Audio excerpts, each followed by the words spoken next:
Peace, all my social media friends and followers. I'm going to jump right into it. I want to talk about this Jim Jones situation and Mel Murder, Mel Matrix. I want to jump right into it because, it's some real suspect stuff going on with Mel Matrix coming home. I don't know. I'm not saying that man told, but something happened. Jim Jones, on the other hand, there's a whole bunch of funny stuff going on with him. So you don't know. You don't know what's going on, but I want to talk about the influence that Jim Jones have over the youth and have over people, and how he's pretty much the face of all this gang stuff in New York. All the youth, he a fly dude. He got the youth wanting to be like him. They want to follow him, and they want to be like him, and I heard somebody call him, he's the flyest old YN that we know, and I don't know how he's going for that, being called a YN. You're supposed to be called the OG, if anything, but that YN, and you the flyest YN, and you went for that, and I don't know, Jim. You could do better. You could be a better role model, a better influence.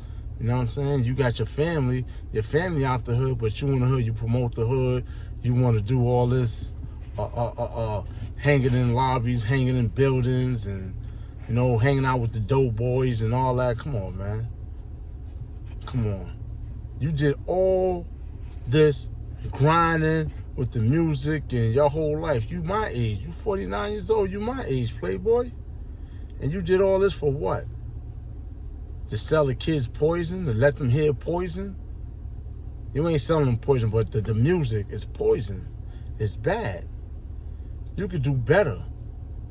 You got your kids out the hood. Show dudes how to get their kids out the hood. Now we're going to go back to Mel Matrix, and what he got going on. And we're going to jump back to Jim. I'm going back and forth because, first of all, Mel Matrix, you know what I'm saying? Blessing you home. I don't want to see nobody behind the penitentiary. I did a lot of time behind the penitentiary. 9 times out of 10, Mel. You know who I am. Wild Bill. BX Wild Bill. I'm pretty sure you heard the name. If you didn't hear the name, ask your big homies, because you're not the big homie. You might be the big homie right now, but before you was a big homie, it was other big homies. Ask the big homies about Wild Bill. So, I'm coming straight forth. You might not told, but it needs to be known. You're going to be thrown on the bus just like how Big Meech was thrown on the bus. How you get home before your time. You had your release date was 8/2/27. We in 25. You got out 2 years early. I did a fair bit, so I know about certain down with the Partridge. You got a guideline what people don't know, but I know, and I'm going to inform people. It's a guideline, a sentencing guideline that the feds go about, and you got to get to go under that guideline. Is in your sentencing minutes. They got to explain why you getting a down with departure, why you not being sentenced in them guidelines. But you was sentenced in your guidelines because you got 135 months. But 135 months don't lead you home in 7 years. You did 7 years. And I'm going to break it down. I did a 10-year bid in the feds. I ain't do the whole 10 because good time. So when you break it down to good time, you got 135 months. That's 11 years and 2 months. I'm going to break it down as simple as I could. Every year, you get almost 2 months off your bid. So I'm going to go back to me. On a 10-year bid, 2 months, that's like 20 months you get off. Right? Then you got the 6-month halfway house, if you get it, So that's like, out of a 10-year bid, you do like 8 years and you come home on probation. Now, 11 years, it should be somewhat the same. On 11 years, you probably get like 2 years off. So you got 1 year more than me. So 1 more year than I had. You got 11, I got 10, but you still not getting home in 7. Even if you get the drug program will take off a year. So on a 10-year bid, good time, halfway house, the drug program, 8 years, The drug program take over, yeah, that drops it down to 7 years. But you got 11 years. So that's an extra year you have to do, or extra 10 months you have to do. So you know we're in a 7-year range. You know, unless you got a year halfway house, a year good time, a year of the drug program. You got to have a lot going on to get out in 7 years off 11-year bid. That just don't happen. Something happened that you need to explain to people how you get out ahead of time, how you get out 2 years before your time. Because like I said, in the system is saying you're supposed to get out 8/2/27. We in 25. Riddle me that. And then Jim, you know, this supposed to be your man. This supposed to be your big homie. You know, he dropped his flag, but you didn't drop your flag. But this supposed to be your big homie. How you let him come home in jail clothes? Sweatsuit and a gray sweatsuit, gray t-shirt or whatever the case. How you getting a few dollars? Why you ain't send somebody to go pick him up? Why you ain't pick him up? Why you ain't send nobody to pick him up? Why you ain't send no females to pick him up? Why you let him travel wherever spot he was in all the way back to the city and them grays looking crazy, man? Looking crazy. That's not cool. Yeah, you probably give him something after the fact. I don't know if he said, don't send me nothing, just wait till I get home and send me everything and set me out, whatever the case may be. I don't know what was said, but that wasn't a good look when you know cameras are going to be there. He should have been coming out the jail wearing that, and y'all could have changed him up. But coming all the way through his travels, nah, Jim, that wasn't right, man. And you a fly dude, you could have got him fly. You could have did better than that, than letting your man come home like that. You know, that's bad. There's a lot of things, Jim, you know better. You know better. And if you ain't never been in a situation, you've been around people that been in a situation. And now let's go back to Mel. You coming home, you know, I'm pretty sure from the state to the feds, you got a conditional release rules. Like you can't hang around felons, you can't hang around known gang members. There's a lot of other things, you know, you can't be around drug dealers, can't be around this, can't be around that.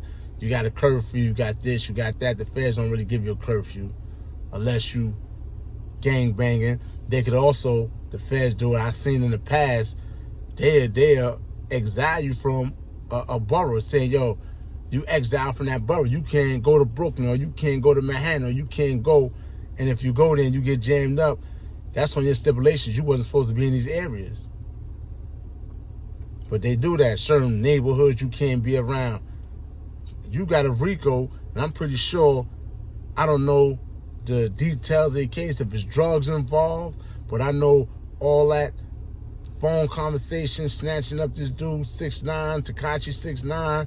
Now he yelling out how he get out so soon.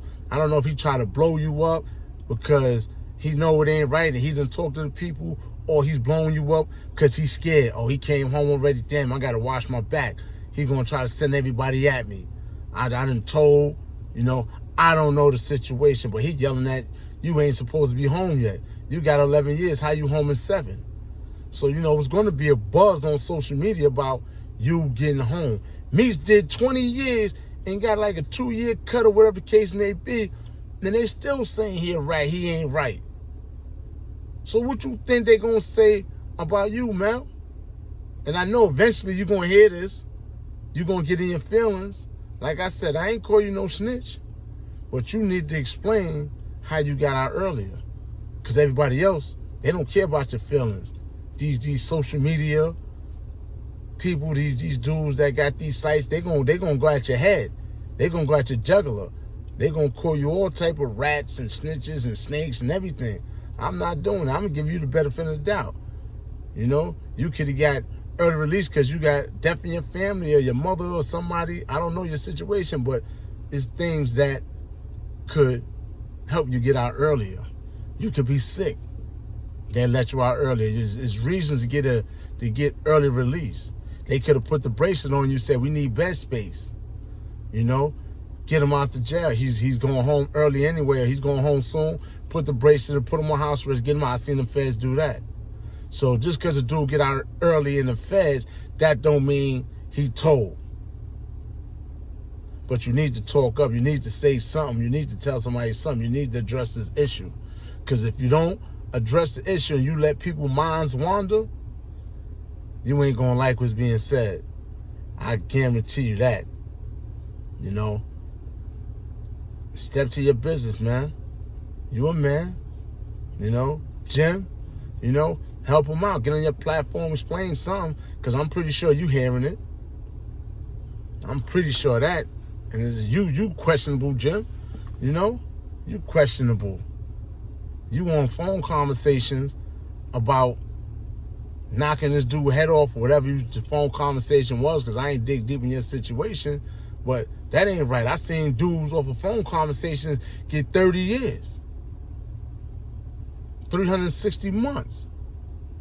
But nothing happened with you. You just walked away. You know? And then it's questionable. All of a sudden, Max B, he about to come home. He had 75 years, 70 years. They took off 40 years, 30 years, whatever they took off. He been down 20. He still got a few more years to go.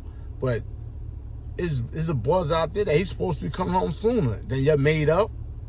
Now you're cool. You ain't got no beef. He felt you left him for dead. You did him dirty. Now all that stuff under the rug. I don't know if you gave him bread. I don't know if you talked to somebody for him to get him out. You got a lawyer for him. You need to speak up on that, because everything comes suspect, you know. And then you got these people down south. Everybody's telling, cooperating. They walking out. Like, my thing is, you want to play on these streets. You want to gang bang. You want to run around with these switches. And you want to do all this crazy stuff. But as soon as these people come at your door, these alphabet boys, whether it's ATF, FBI, you know, when they come at you, you want to tell. You was trying to change your life. You're a rapper. But you was just drilling the other day. Now you're a rapper. You don't know. You're not trying to lose everything you work for. So now you telling. You going through them doors. You going in them quiet rooms. And you get in them quiet rooms. They not quiet no more. You just running your jibs. Like, yo, such and such did this, such and such, such and such. You telling on your crimes you did, and then you telling other crimes that other people did that ain't had nothing to do with you. Because you don't want to be away from your family. You think the other people don't want to be away from their family? But you're going to take them away. I've been through that. I had a childhood friend tell on me. So I know that feeling. My trust level for people is really low. I don't trust really nobody when it comes to certain things. And I'm definitely ain't committing no crimes no more. That's out the window. But like I said, there's a lot of suspect stuff going on with you, Jimmy. You need to tighten it up, man. And you could. Speak your piece. Don't hold back. Don't get in your feelings. Address the issue. Address the issue. Because you still gangbanging. Mel Matrix ain't supposed to be with you because you are affiliate a gangbanger or head of the gang or head of the Bloods or whatever the case may be. You running around with that on your chain. You know, he ain't supposed to be around that. Parole ain't going for that. So you going to drop your flag too? You got the money, so there's no need for you to be out there gangbanging. For what? For what? You going to use your phones, go in these schools, go in these jails, and talk to the youth like, yo, I done been around bad people. I did some bad things in the past myself. It don't pay out. Getting snatched away from your family, getting snatched away from your kids. Losing time that you can't get back. This is what you're supposed to be preaching. Not lobby boys hanging out in the hallways, hanging out on the block. Oh, I could go through Harlem. I got a pass. Nah, man. Why you want to go through Harlem? You done left Harlem. Get the kids out of Harlem. I heard Ken the other day. He talked about he ran into somebody and he been running into somebody in the gas station from Harlem. They from around the same area. And he keep on kicking it to him. And he like, yo, man, I ain't been to Harlem in 20 years. I ain't lived in Harlem in 20 years. I go through Harlem, but I ain't lived in Harlem in 20 years, 20 plus years. I did what I did to get out the hood, not to go back to the hood. You know, you talk about dudes in jail, dudes is that. Cam, like, yo, I'm not with that. You know? I'm over here now. I'm suit and tying it. I'm legit. I'm making these millions. That's the shit you should be on. If you're not going to promote or teach the youth, you know what I'm saying? Let them know I'm not with that. I'm not with that. You're going to make a dude force your hand. Then when the dude force your hand, Jimmy, what you going to do? What's going to happen? You going to get busy? Or you going to expect one of your little scraps to get busy for you? And when your little scraps get busy for you, what they doing? They taking out another little scrap. They taking out another black, brown. Come on, man. Revolving doors, man. They're going to have a bed in the cell for whoever. They're not going to stop building jails, and they're not going to stop locking people up. And this is wrong with us as a people. We don't got no movement. We don't got nothing. Nothing going on for the blacks. Everybody else got stuff going on for the blacks. The whole gang culture, that was supposed to be on a positive note. It went from a positive to all the way negative.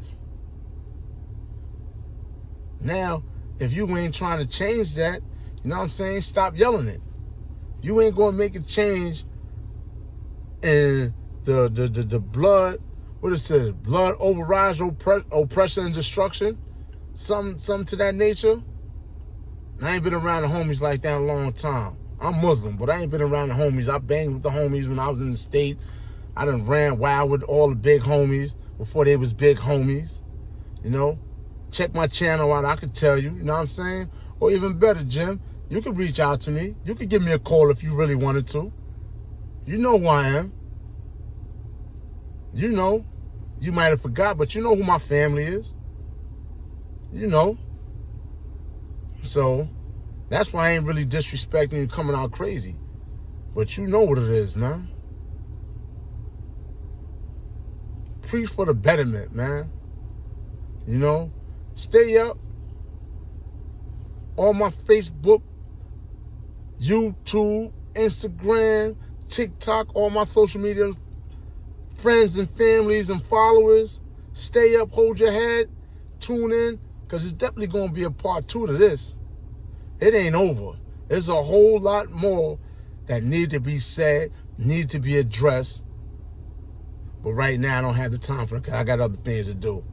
I'm a working man. I got a job now. I just got off of work. Now I got to do my everyday. You know what I'm saying? Handle my dogs, clean up a little bit, and prepare myself for tomorrow. Everybody enjoy your Labor Day. I hope you had a safe Labor Day. And I hope I don't have to hear a whole bunch of shootings and all that in the news tomorrow that happened at block barbecues. Be safe. Stay up. Peace.